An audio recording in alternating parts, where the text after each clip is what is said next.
Welcome to Rewatch and Rank. On this channel, we rewatch older TV shows, provide a summary and opinion on the episode before ranking each episode against each other. Today's episode is Merlin, Season 1, Episode 12, To Kill the King. The episode in a nutshell is just a brief reminder of exactly what happened within this episode. So at the start of the episode, we have Tom, Gwen's father, giving her a new dress, saying that they're on the up and up when she questions how he was able to afford it. And then we go to the nighttime where he is sneakily in his forge, melting down some lead when his employer comes in and uses a stone to transform the lead into gold, which is, of course, when Arthur decides to walk in and catches them in the act. And while the sorcerer gets away, Tom unfortunately is arrested and put into prison. And both Morgana and Uther, for Gwen's sake, try to talk Uther out of executing him. And Uther does promise that at least he will give Tom a trial, though he is pretty sure of the outcome already.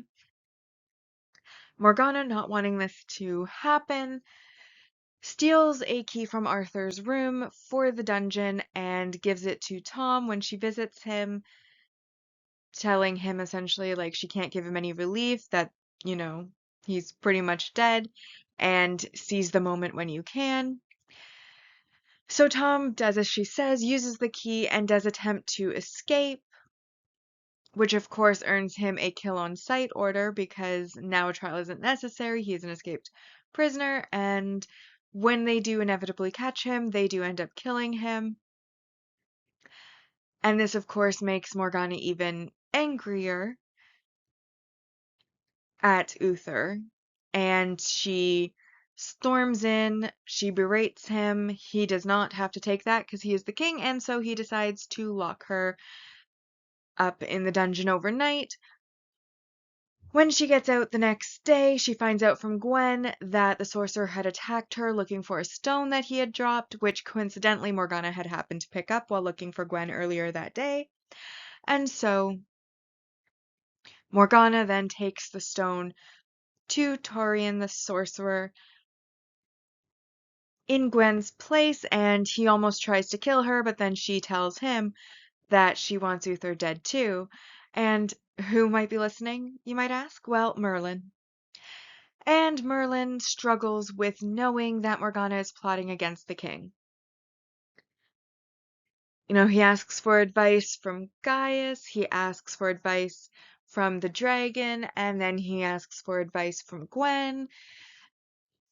And meanwhile, Morgana goes to Uther to apologize, saying that she was only so upset because what happened to her father. Uther sent him into battle, promising reinforcements, never sent those reinforcements, essentially sending her dad to die. And so Uther makes a plan to go with her to her father's grave the next day to visit him. And Morgana then reports to Tarion, once again overheard by Merlin, who is stalking them, that she is luring Uther out of Camelot, and that is where they will be able to kill him. At this point, of course, Merlin is still struggling with does he do nothing? Does he interfere? What should be done? But after Gwen's advice, he decides he's going to do something about it. He retrieves the staff that he kept from the sheep and goes to where Uther and Morgana are and attacks the sorcerers. However, Tarion uses the stone to reflect his attack back at him, so he ends up unconscious for a little bit. When he comes to again, Tarion is attacking Uther. While they were at the grave, Uther said some nice things to Morgana, and she had a bit of a change of heart, so she ends up warning Uther that someone's about to stab him in the back. He and Tarion kind of struggle for a bit, and then Morgana ultimately kills Tarion to save Uther. And we then have, after that, Merlin heading back to Gaius, and Gaius knows that Merlin did something in the background, and congratulates him for his success. as the only one who ever knows how much Merlin actually does for the kingdom. And that is where we end this episode. And now we'll move on to our rankings for this episode. As a reminder, we rank on two lists, a mostly objective ranking list and then a personal ranking list. So first, as always, we start with our mostly objective rank values. And our first value, of course, is our single episode supporting character introduction, which is Taran, who is the sorcerer who is trying to kill Uther and who gets caught with Tom, which is why Tom is being accused of treason. We then, of course, have our multi-episode supporting character development, and the development that occurs is unfortunately that Tom is deceased in this episode. He dies, killed by the guards while trying to escape prison. Which, as Gwen mentions after the fact, she doesn't know why he would have tried to run since his trial was to be that morning. Of course, we also know from Uther's words, not that Tom or Gwen would have known it, he pretty much had already decided that the outcome of the trial would be Tom's guilt. Though he does state at the end of the episode when he's telling Morgana that even he has regrets once his anger has cooled, and she asks him, even Gwen's father, and he does say that he does regret ordering Tom killed by the guards when he escapes. So it's an unfortunate tragedy in the episode, and then and that's worth 2 points. The single episode is worth 1 point, and then our multi-season supporting character development is worth 3 points. And this, of course, is the development of Gwen becoming an orphan. And then we also have Morgana's first attempt at assassinating Uther. And also, and I put a question mark next to this because we don't know what she gets up to off screen outside of episodes, but within the actual television series, I believe this would be her first murder, which was killing Taran, who was trying to kill Uther.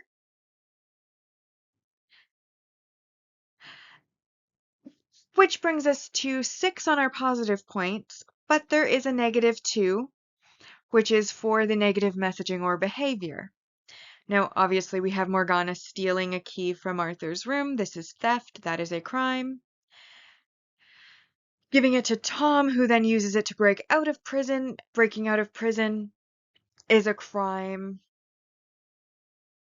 We then have Morgana plotting treason. Once again, a crime.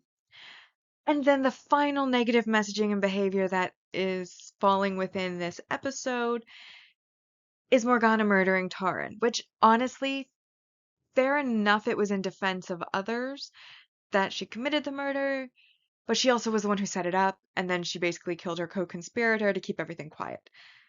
I know that wasn't her motivation, but that is the result. Her motivation, of course, was that she had forgiven Uther at this point and didn't want him to die after all, and therefore saves his life.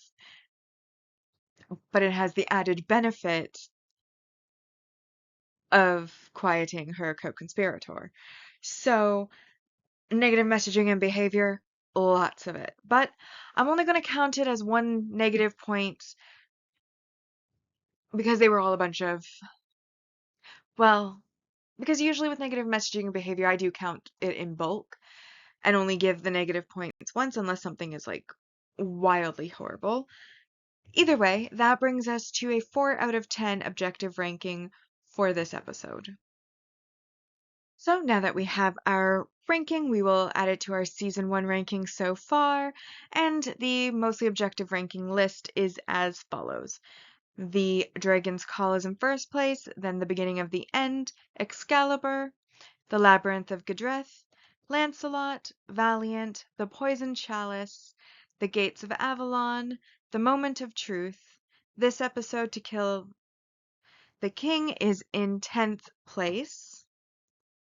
We then have the Mark of Nimue, and in 12th we have a remedy to cure all ills. So, now we come to the personal ranking, which is basically my opinion, and also where I'll try not to repeat myself on the things that were mentioned on our mostly objective ranking values, um, but I do have some more to add that didn't fit into that chart. So the first one was that at the start of the episode, Tom gives Gwen a new dress, one that looks expensive, and she asks him how he could afford it, and he says that, they're on the up and up, they won't have to struggle. He wants her to, have good things in life, which is all great sentiments, but I'm fairly certain at this time period, blacksmiths made pretty good money. Like, I don't think that they would have been struggling, because people would pay for the armor, swords, etc. that he makes. They would pay for the tools that he makes, like farm tools, horseshoes. Like, I'm fairly certain at this time period, a blacksmith would have been one of the wealthier, um, commoner trades that you could have been a part of. So I'm not really sure why they were struggling. Not to mention, she is the personal maid of the king's ward, which means she also probably was bringing in pretty good money too. Like, as compared to some other careers at the time. I mean, no, they weren't noble wealthy, but like a blacksmith is pretty much a type of merchant, which isn't bad. And especially when later on in the episode, it's even noted by like Arthur, Uther, Morgana when they're having a conversation about Tom, how he has the finest forge in the kingdom, which is why he would have been targeted by Taran to work with, because he would have wanted to use that forge. So if he has the finest forge in the entire kingdom, I don't know that he was struggling for money, because he got the best equipment, he's probably got the best merchandise. It seems that he is known amongst even the nobles as a very good blacksmith, so they probably are getting their swords and armor from him too. Excalibur was one of his swords that he made. Like, I don't know why they think he was struggling, or why he was in such dire financial straits that he felt the need to kind of do this clandestine little deal with Taran, which ended up getting him murdered. Like, I don't see why, how he could have been struggling that much that he had to put his life on the line. To be fair though, Taran did trick him. He was using the forge for an experiment. He did not mention the magic aspect, which Tom was completely unaware of.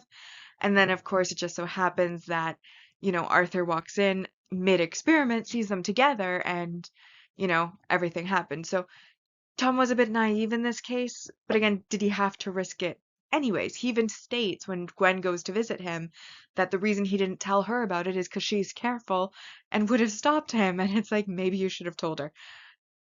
Just saying. Just saying. Then, of course, he makes another bad decision. Morgana brings him the key, and he decides to use it to escape, seemingly with no plan because he just wanders in circles in the dungeons, and then he gets cornered and regrettably killed. Meanwhile, his trial was the next day, when he could have potentially gone free. Now, I don't know how it works, if he would have went directly from trial to execution immediately, or whether once he's found guilty he'd be put back in the cell. But if it was the latter, if he was found guilty and put back in the cell, then he could have used the key to try to escape, because at that point his life actually would have been in risk and there would have been no hope. Using it while there was still hope just makes it a needless tragedy, in my opinion. And then Arthur, after Tom dies, goes to Gwen and basically says, I want you to know you still have a job. We're going to employ you still, even though you're dead. We murdered your dad, and of course your house. We're going to make sure you can keep that. Sorry. Have a nice day. And like walks out. Worst apology ever. But also, like, I'm on the fence. I mean, on the one hand, knowing that your job and your home is secured so that, you who is still alive is going to be able to continue to live. That's a good thing to know. But, when you're grieving for a dead parent who died tragically that your father just ordered the death of, it's probably not the best timing to relay that news, in my opinion. I wasn't big on his apology, but, you know. Then then there is the distracted Merlin when he finds out that what Morgana's plotting.